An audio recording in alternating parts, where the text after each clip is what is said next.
Okay, picture this. It's the late 1990s. Someone walks into a boardroom, right, and pitches this, well, frankly, massive project, a modern telecom network. Sounds ambitious, maybe, but here's the kicker.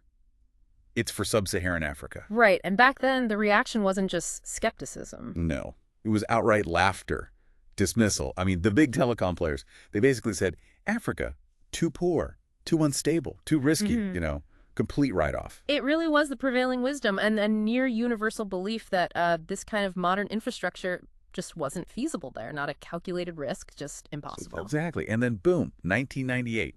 This guy, Mo Ibrahim, comes along with this, well, what everyone else thought was a completely crazy idea, Celtel. Just connects sub-Saharan Africa. Simple, right? Yeah, simple. The sheer scale of it, the distances, the lack of roads, power, everything. I mean, you can see why people thought he might be, a bit delusional. It's that line, isn't it, between visionary and, well, just nuts. He's looking at the same map, the same problems, but seeing opportunity where everyone else saw roadblocks, massive ones.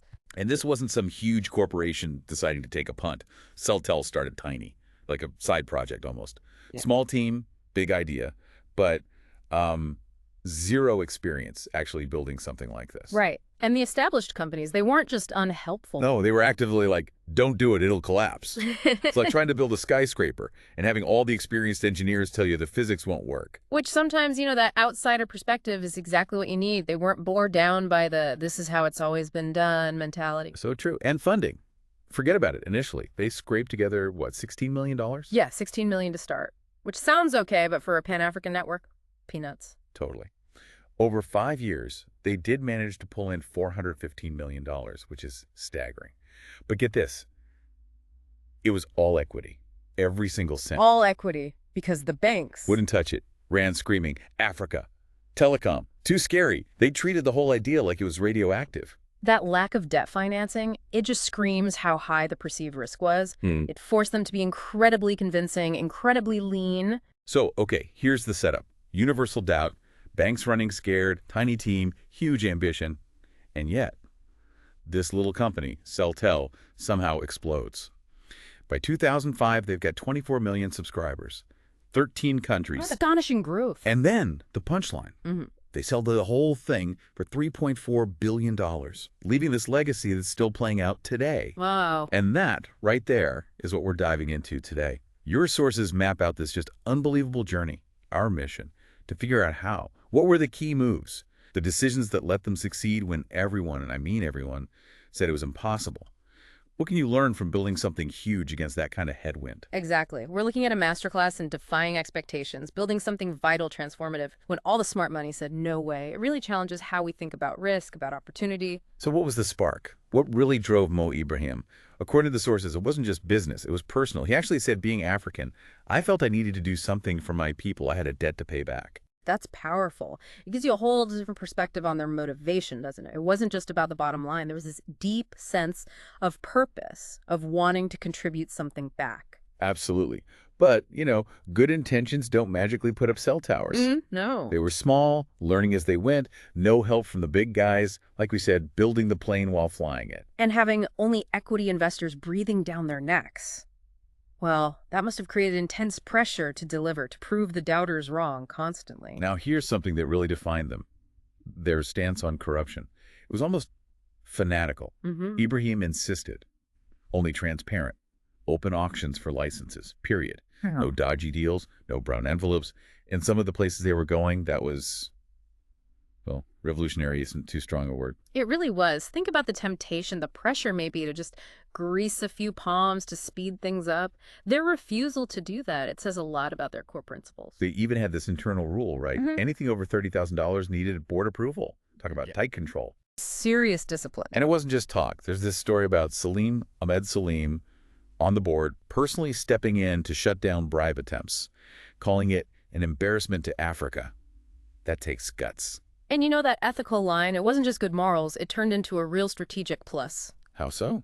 Well, by being clean, they became the go-to partner for governments wanting transparency, maybe even in post-conflict situations where rebuilding trust was key. Other companies, maybe tangled in murky deals, couldn't offer that. It actually opened doors. Interesting. Okay, so that ethical stance maybe helped them get in the door, and once they were in, they moved Fast. Incredibly fast, like lightning. They targeted countries with the cheapest licenses first. Yes. Smart. Yeah. And then just bang, bang, bang. Late 98, Malawi, Zambia, Sierra Leone, Republic of Congo. Then 99, Gabon, Chad, DRC. 2000, Burkina Faso, Niger, Sudan. 2001, Tanzania. It was just a whirlwind. Capturing that first mover advantage, get in, build the network, sign up customers before anyone else really wakes up to the opportunity. It was aggressive. And the growth was just wild. Yeah. 0 subscribers to millions in just a few years.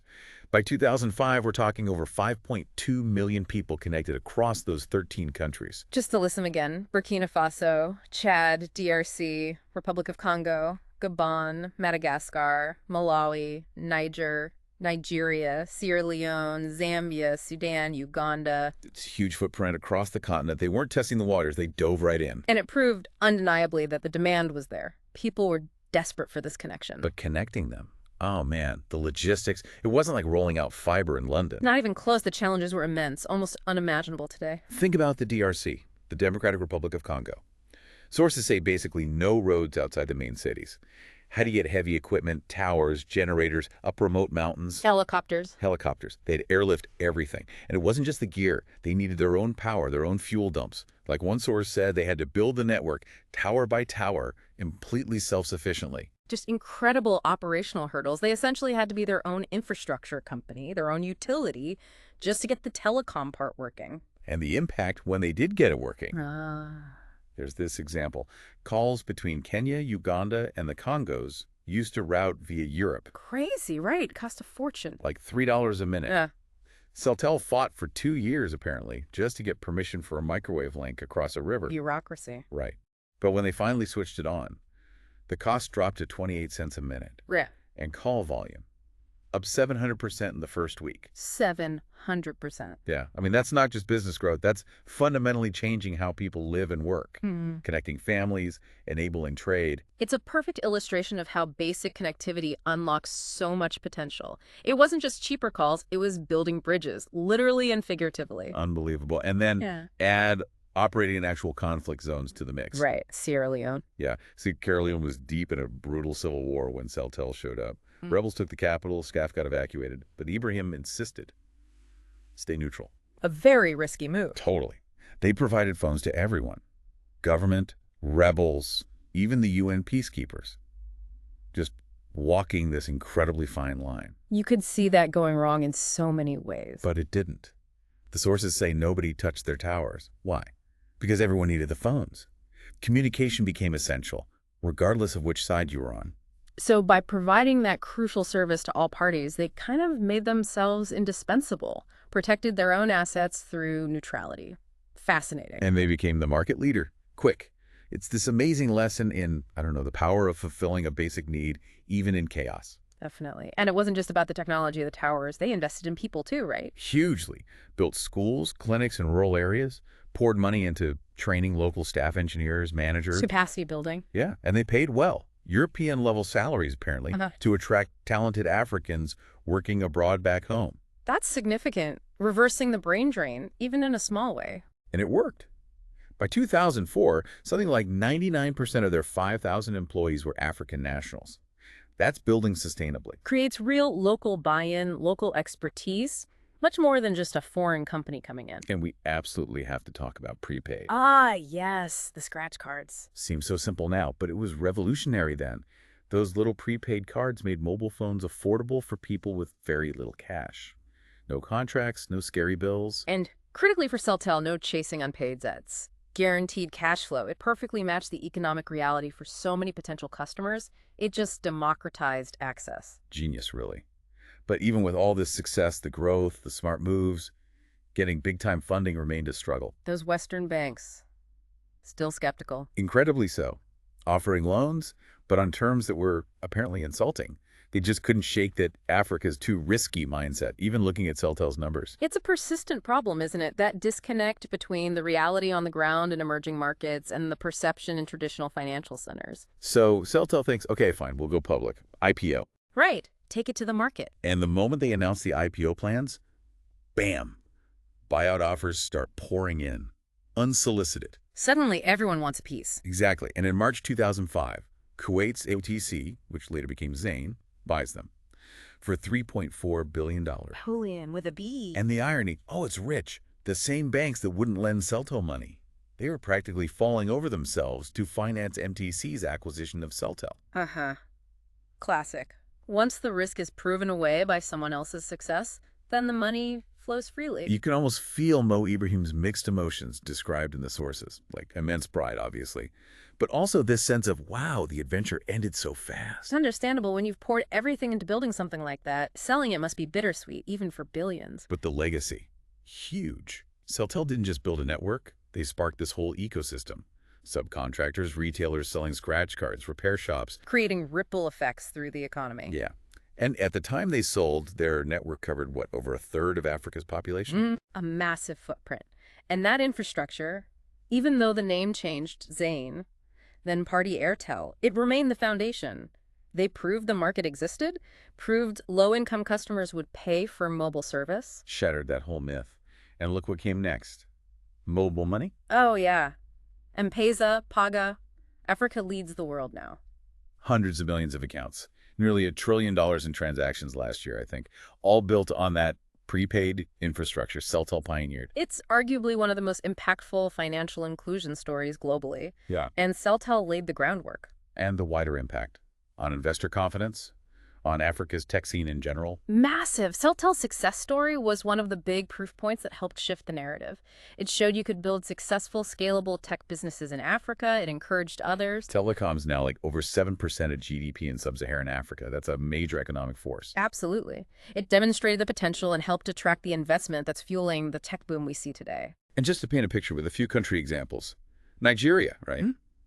Around 2006, huge market. Celtel jumps in, buys a majority stake in V-Mobile. Big move, sets up this massive competition with MTN. Strategic entry into giant market. Then Ghana, 2006, 2007, their first step into West Africa, buying Westel. And they launched that one network thing. Free roaming across Celtel countries, that was huge back then. Imagine seamless calls and texts across borders without crazy charges. Big deal for business, for families. Revolutionary, yeah. And Sierra Leone, again, maybe around 2002, post-war. They were just there, providing the essential communication link, keeping things connected as the country rebuilt, became the leader. It just shows their adaptability, doesn't it? Different countries, different challenges, conflict, rapid growth, competition, but they found a way. So wrapping this up, this incredible story of Celtel, what are the big lessons that jump out for you? Well, first, got to be the power of vision, right? Sticking to it, even when everyone tells you you're crazy. Second, the strength you get from unwavering principles, like that anti-corruption stance. It wasn't just moral, it was smart. Right. Third, just the sheer ingenuity. Overcoming those insane logistical nightmares. Helicopters, building power supplies, incredible grit. And finally, really understanding your customer. Serving populations others ignored, like with the prepaid model. That was key. Brilliantly put. It really makes you think, doesn't it? And for you, listening, what are the impossible ideas in your world, the things everyone dismisses? Could that Celtel formula, clear vision, strong ethics, relentless problem solving, and really understanding who you're serving, unlock something amazing? Maybe think about that. What looks like a dead end today might just be the next, well, maybe not $3.4 billion opportunity, but something significant. Worth pondering, anyway. It's a great question. A reminder that sometimes the biggest barriers are the ones we build in our own minds. Absolutely. And just a final note for everyone, the content of this deep dive is based on news reports, company statements, and public records available at the time.